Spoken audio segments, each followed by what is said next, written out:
झांसी में पीएम मोदी ने सेना को दिया बड़ा तोहफा।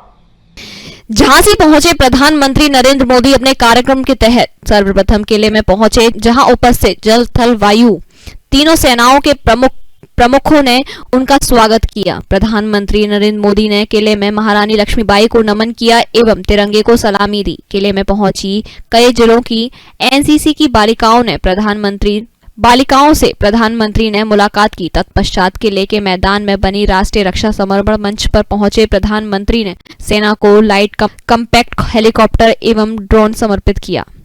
डिफेंस कॉरिडोर एवं 600 मेगावाट सोलर पावर प्लांट की आधारशिला रखी। अटल एकता पार्क का लोकार्पण किया। प्रधानमंत्री नरेंद्र मोदी ने बुंदेलखंडी में संबोधित करते हुए महारानी लक्ष्मीबाई को नमन किया। कहा, महारानी लक्ष्मीबाई ने आजादी की लड़ाई में कुछ निछावर कर दिया।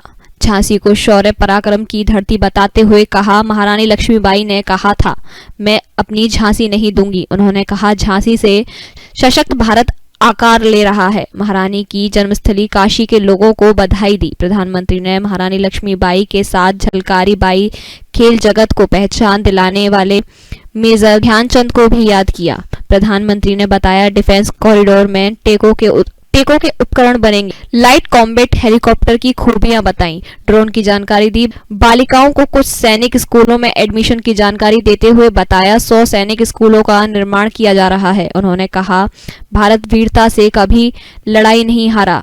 यदि महारानी लक्ष्मीबाई के पास अंग्रेजों से समकक्ष हथियार होते तो कुछ और ही होता। अंत में उन्होंने कहा, बुंदेलखंड एक्सप्रेसवे बनने से बुंदेलखंड का भारी विकास होगा, निवेशक आएंगे।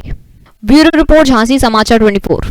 पलायन से पीड़ित था, वो अब नई संभावनाओं के कारण निवेशकों के आकर्षण का केंद्र बनेगा। देश विदेश से लोग बुंदेलखंड आएंगे। बुंदेलखंड की जिस धरती को कभी कम बारिश और सूखे की वजह से बंजर माने जाने लगा था, वहां आज प्रगति के बीज अंकुरित हो रहे हैं। साथियों, देश ने यह भी तय किया है कि रक्षा बजट से जो हथियार उपकरणों की खरीदी होगी, उसमें बड़ा हिस्सा मेक इन इंडिया उपकरणों पर ही खर्च होगा। रक्षा मंत्रालय ने 200 से ज्यादा ऐसे उपकरणों की लिस्ट भी जारी की है, जो अब देश में ही से ही खरीदे जाएंगे, बाहर से ला ही नहीं सकते हो। उन्हें विदेश से खरीदने पर पाबंदी लगा दी गई है। साथियों, हमारे आदर्श रानी लक्ष्मीबाई, झलकारी बाई, अवंतीबाई, उदा देवी जैसी अनेक वीरांगनाएं हैं। हमारे आदर्श लौह पुरुष सरदार पटेल, चंद्रशेखर आजाद, भगत सिंह जैसी महान आत्माएं हैं। इसलिए आज अमृत महोत्सव में हमें एक साथ आना है। एक साथ आकर देश की एकता अखंडता के लिए, हम सबकी एकता के लिए संकल्प लेना है।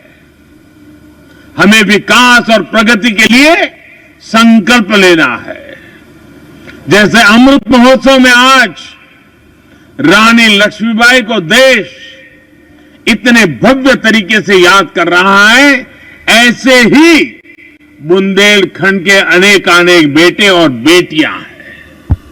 मैं यहां के युवाओं से आह्वान करूंगा, अमृत महोत्सव में इन बलिदानियों के इतिहास को, इस धरती के प्रताप को देश और दुनिया के सामने लाइए।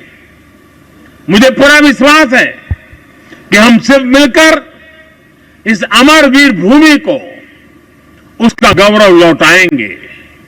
और मुझे खुशी है कि संसद में मेरे साथी भाई अनुराग। मथुरा में धूमधाम के साथ मनाई गई देव